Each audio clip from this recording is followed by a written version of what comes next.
1.5 miles east of Melrose, at the edge of the new state village. Trimontium.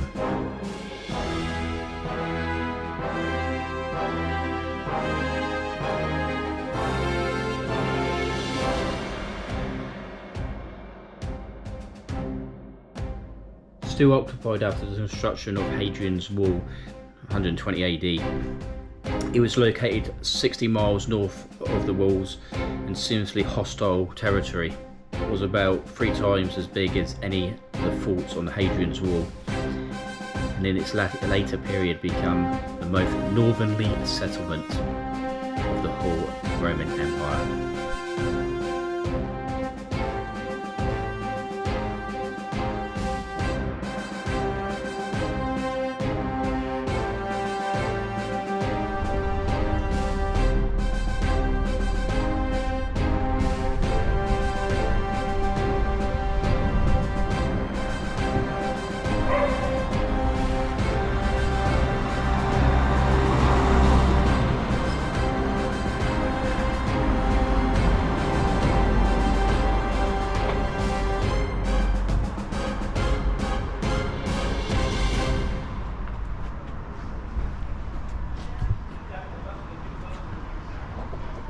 Of the fort as it was, established about 80 AD, just as the Romans were heading north into Caledonia. A very large fort, predominantly a cavalry fort, and the fort itself might have had anywhere between about 1,000 to 1,500 cavalry, but we're probably looking at between 3,000 to 5,000 in the fort as a whole, because as you can see here on the outskirts of the fort, you've also got Vicus, little town attached, and you've also got various areas out here. The area down there is only can be described as maybe the entertainment area, taverns and other things. We've also got a gyrus, sort of a horse parade ground, as well for exercising, and here is the amphitheatre just up there. So the most northerly amphitheatre in the Roman Empire found to date. That's not to say there aren't more, but probably it's going to be the most northerly one. And the fort itself was in use for about 100 or so years. You can see here right on the banks of the Tweed as well. There would have been a river crossing at some point. We do know the Romans built a bridge across the Tweed as well. The actual site of it is probably underneath where the current Leaderfoot Viaduct is just now, or one of the other 2 bridges that are just beside the Leaderfoot Viaduct. There's a guy in the museum, and he's a very knowledgeable guy. And he had his own takes on things as well, which is always good when you're trying to compose history and figure things out.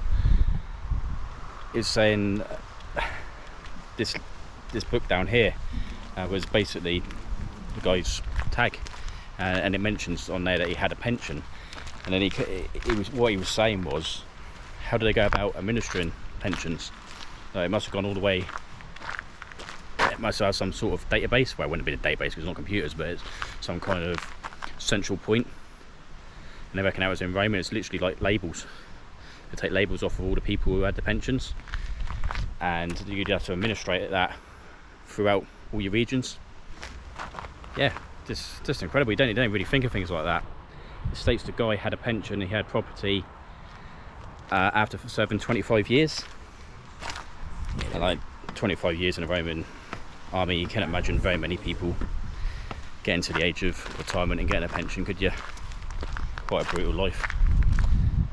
But nevertheless, it blows your mind. Absolutely blows your mind. This guy's got a bit of land given to him. That's fair enough. That's a given. Yeah, that's quite easy. Like, we conquered a place. We now live in a place. Here's a bit of land for you. But to administrate pensions throughout the vast area with the Roman Empire we've got around the world, yeah, that takes some thinking about, doesn't it? So basically, how he thought it went down was, as I was saying, there was the tags on a main wall in Rome. It said all the names of all the people who had pensions. That would go from, say, take Brighton for example, from all your local little posts, like where we are today, and that would go back to a main base, probably somewhere in York, and then from York into Europe onto Rome. Not as quick as a computer, we just send it over, it probably took months, but that's organisation like, isn't it? And another point he was saying as well is, you just walk past this and you think, oh, that's a bit of pipe. That's great to look at, but it is a thing. These pipes, they're all prefabricated, they're all pre-made. They're all very much of similar designs, and what they used to do is take them over from Rome or wherever they're built and take them to all their forts, their civilizations, their settlements, and build them up for their bathhouses. All the water supplies really, but yeah, it's just they're doing the same as what we can do when we pop up the B&Q to get a bit of pipe. That boggles the mind as well, didn't it? Or doesn't it? This thing where it's all lost through the dark ages, like how clever these people were.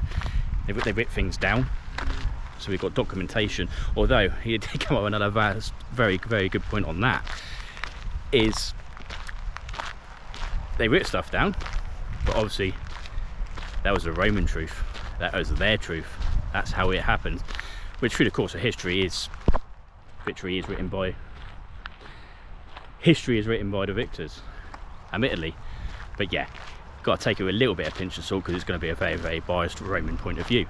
But just general things of how things went about and how they did things, yeah, it's incredible, isn't it? It really is incredible.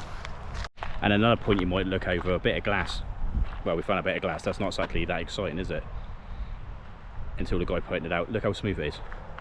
There's not a lump, a bump, a marking, a blemish in it. It is perfect, absolute perfect. 2,000 years ago, perfect made glass, and that wasn't made in Scotland or Europe. I reckon that as far as Egyptian sand. They're just so clever people. Brutal, nasty, horrible people if you got on the wrong side of them, and arguably brutal, horrible people if you're on the right side of them, but probably more or less so. You're probably better off being with the Romans than against the Romans, I think.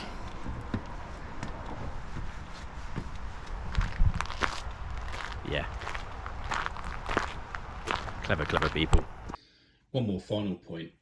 The lady was speaking to at the beginning of the video in this museum, I was saying that you would presume that most of the Roman finds would be south of the Antonines Wall, which is a video we did before.